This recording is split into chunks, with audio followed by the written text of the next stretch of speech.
नमस्कार दोस्तों। हम जे कृष्णमूर्ति की फर्स्ट एंड लास्ट फ्रीडम का हिंदी अनुवाद प्रथम और अंतिम मुक्ति पढ़ रहे थे, जिसका आज हम प्रश्न उत्तर के भाग में से 8वें प्रश्न को पढ़ेंगे, जो कि है सजगता। एक बार कृष्णमूर्ति से किसी ने पूछा कि सजगता और आत्मनिरीक्षण में क्या अंतर है और सजगता में भी सजग कौन है। कृष्णमूर्ति: सबसे पहले हम इस बात को जांच परख लें कि आत्मनिरीक्षण से हमारा क्या तात्पर्य है। आत्मनिरीक्षण से हमारा अभिप्राय है अपने अंदर देखना, अपने परीक्षण करना। कोई व्यक्ति क्यों अपना परीक्षण करता है? इसलिए कि वह बेहतरी, परिवर्तन, सुधार चाहता है। आप कुछ बनने के लिए आत्मनिरीक्षण करते हैं, अन्यथा आप आत्मनिरीक्षण के झंझट में नहीं पड़ेंगे। यदि जो आप हैं उससे कुछ भिन्न होने की, परिवर्तन की, रूपांतरण की आकांक्षा आप में ना हो, तो आप अपना परीक्षण नहीं करेंगे। आत्मनिरीक्षण की जाहिर तौर पर यही वजह है।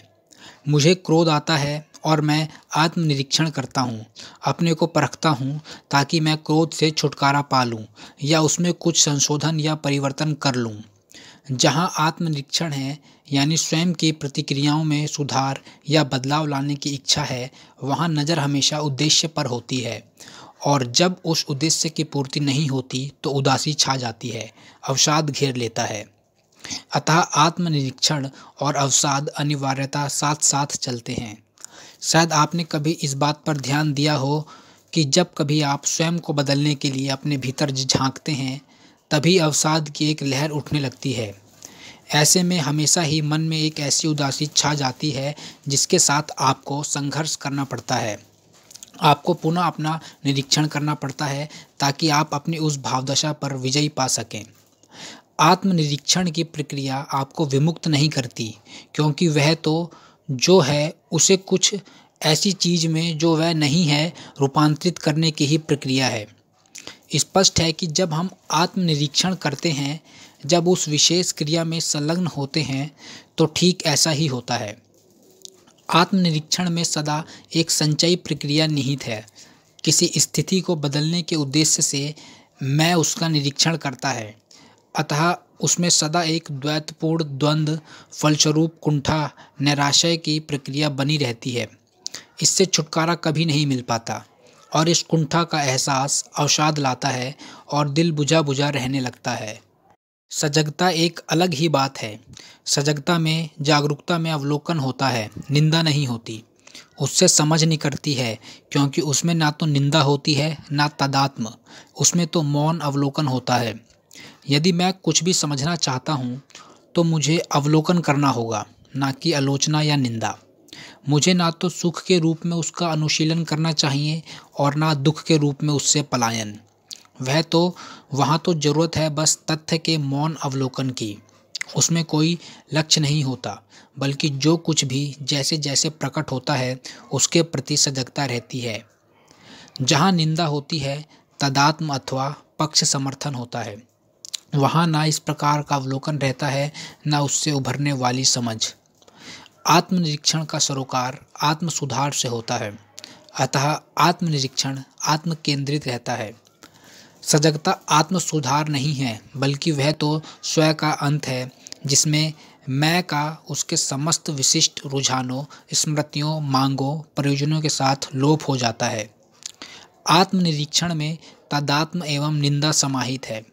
सजगता में ना तो निंदा होती है ना तादात्म्य, इसलिए उसमें कोई आत्म सुधार नहीं होता, और दोनों में बड़ा फर्क है। अपना सुधार चाहने वाला व्यक्ति कभी भी जागरूक नहीं हो सकता, क्योंकि सुधार की चाह का मतलब है वर्तमान स्थिति की निंदा तथा किसी वांछित फल की अपेक्षा। जबकि सजगता में बिना निंदा के, बिना नकार या स्वीकार के अवलोकन होता है। यह सजगता बाहरी वस्तुओं से शुरू होती है। हम पहले वस्तुओं के साथ, प्रकृति के साथ संपर्क में आते हैं, अतः उन्हीं के प्रति सजग होते हैं।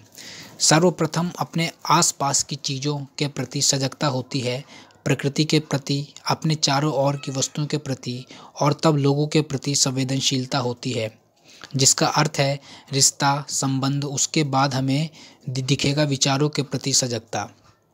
यह सजगता अर्थात वस्तुओं के प्रति, प्रकृति के प्रति, व्यक्तियों के प्रति, विचारों के प्रति यह संवेदनशीलता पृथक पृथक प्रक्रियाओं से मिलकर नहीं बनती, यह एक अविभक्त प्रक्रिया है। यह हर एक चीज का स्वयं में उदित होते प्रत्येक विचार, भाव और कर्म का सतत अवलोकन है। चूंकि सजगता में निंदा नहीं होती, अतः संचयन भी नहीं होता। निंदा आप तभी करते हैं जब आपके पास कोई मापदंड होता है, जिसका अर्थ है कि वहाँ संचयन है और इसलिए स्वयं के सुधार की बात आती है। सजगता का अर्थ है स्वयं की, मैं की क्रियाओं को व्यक्तियों के साथ, विचारों एवं वस्तुओं के साथ संबंध में समझना। यह सजगता क्षण क्षण रहने वाली है और इसलिए इसका अभ्यास नहीं किया जा सकता। जब आप किसी बात का अभ्यास करते हैं, वह आदत बन जाती है और जागरूकता आदत नहीं है। जो मन आदी हो गया है वह असंवेदनशील है। किसी विशेष कर्म की लीक पर कार्य करने वाला मन मंद लोचहीन होता है, जबकि जागरूकता निरंतर लचीलेपन तथा सतर्कता की मांग करती है। यह कोई मुश्किल काम नहीं है। वास्तव में जब आप किसी चीज में दिलचस्पी रखते हैं, उदाहरणार्थ जब आप अपने पुत्र, अपनी पत्नी, अपने पौधों को, वृक्षों और पक्षियों को बड़ी रुचि से देख रहे होते हैं, उस समय वास्तव में आप जो कर रहे होते हैं वही तो सजगता है। आप बिना निंदा के, बिना तादात्म्य के अवलोकन करते हैं, इसलिए उस अवलोकन में पूर्ण घनिष्ठता होती है। दृष्टा और दृश्य के बीच पूरी तरह से अभेद होता है। ऐसा वस्तुतः घटित होता है जब आपकी किसी चीज में गहरी दिलचस्पी होती है। अतः सजगता में तथा आत्मनिरीक्षण की स्वयं को विस्तार देने वाली समृद्धि में बहुत बड़ा अंतर है। आत्मनिरीक्षण कुंठा की ओर, अधिक और व्यापक द्वंद्व की ओर ले जा चलता है, जबकि सजगता स्वयं के क्रियाकलाप से निजात की प्रक्रिया है। सजगता का अर्थ है अपनी नित्य की गतिविधि के प्रति, अपने विचारों के प्रति, अपने कर्मों के प्रति और अन्य के प्रति सजग होना, उस अन्य को ध्यान से देखना। आप ऐसा तभी कर सकते हैं जब आप किसी से प्रेम करते हैं, जब आप किसी वस्तु में गहरी अभिरुचि रखते हैं। उदाहरण के लिए, जब मैं अपने को जानना चाहता हूँ, अपने संपूर्ण व्यक्तित्व को, संपूर्ण अंतर्वस्तु को, ना कि उसकी एक या दो तहों को, तो स्पष्ट है कि निंदावृत्ति के लिए कोई जगह नहीं होनी चाहिए। तब मुझे प्रत्येक विचार के प्रति, प्रत्येक भावदशा के प्रति, सभी प्रकार के दमन के प्रति खुलेपन से सजग रहना होगा। और जैसे जैसे इस जागरूकता में विस्तार होता है, वैसे वैसे विचार की, लक्ष्यों और प्रयोजनों की रहस्यमय गतिविधि से निजात मिलती जाती है। सजगता स्वतंत्रता है, वह स्वतंत्रता लाती है, वह स्वतंत्रता प्रदान करती है, जबकि आत्मनिरीक्षण द्वंद्व को पोषित करता है, वह स्वयं के दायरे में बंद होते जाने की प्रक्रिया है। अतः कुंठा और भय सदैव बने रहते हैं। प्रश्नकर्ता यह भी जानना चाहते हैं कि जागरूक रहने वाला कौन है। जब आप किसी भी प्रकार का कोई गहरा अनुभव कर रहे हैं तो उस समय क्या हो रहा है। जब ऐसा अनुभव होता है तो क्या आप इसके प्रति जागरूक होते हैं कि आप अनुभव कर रहे हैं। जब आप क्रोध में हैं, क्रोध या ईर्ष्या अथवा आनंद के क्षण में हैं, तो क्या आपको भान होता है कि आप आनंदित हैं या क्रोधित।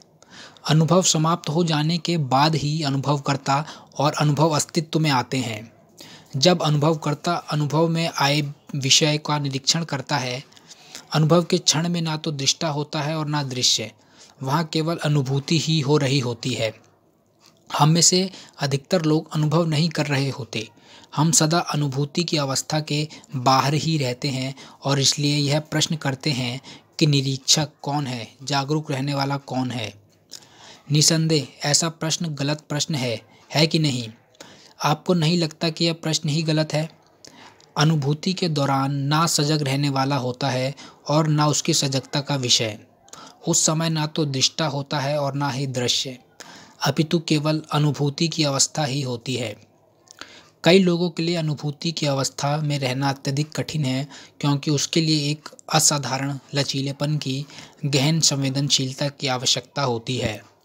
और जब हम किसी लक्ष्य के पीछे दौड़ रहे हैं, जब हम सफल होना चाहते हैं, जब कोई साध्य दृष्टिगत है, जब हम लाभ हानि के बारे में सोचते हैं, तब हम उस संवेदनशीलता से वंचित हो जाते हैं और तब हम में कुंठा पैदा होती है। जो किसी वस्तु की मांग नहीं कर रहा, जो किसी लक्ष्य के पीछे नहीं दौड़ रहा, जो किसी परिणाम और उसके तमाम निहितार्थों को नहीं खोज रहा, ऐसा व्यक्ति सतत अनुभूति की अवस्था में है। तब सब कुछ गतिशील होता है, अर्थपूर्ण होता है। कुछ भी कहीं प्राचीन झुलसा हुआ नहीं होता, कहीं दोहराव नहीं होता, क्योंकि जो वास्तविकता है वह कभी पुरानी नहीं होती। चुनौती सदा नई होती है, उसके प्रति होने वाली प्रतिक्रिया ही पुरानी होती है। जो पुराना है वह अपना अवशिष्ट छोड़ देता है, और वह अवशिष्ट ही स्मृति है। वह निरीक्षक जो अपने को दृश्य से, चुनौती से, अनुभव से पृथक कर लेता है। इसके विषय में आप स्वयं बड़ी सरलता एवं आसानी से प्रयोग कर सकते हैं। अगली बार जब आप क्रोध में हों, ईर्ष्या, लोभ, हिंसा अथवा ऐसा ही कुछ और अनुभव करें, तब अपनी ओर ध्यान दीजिए। उस अवस्था में आप नहीं हैं, वहाँ पर केवल एक अवस्था है।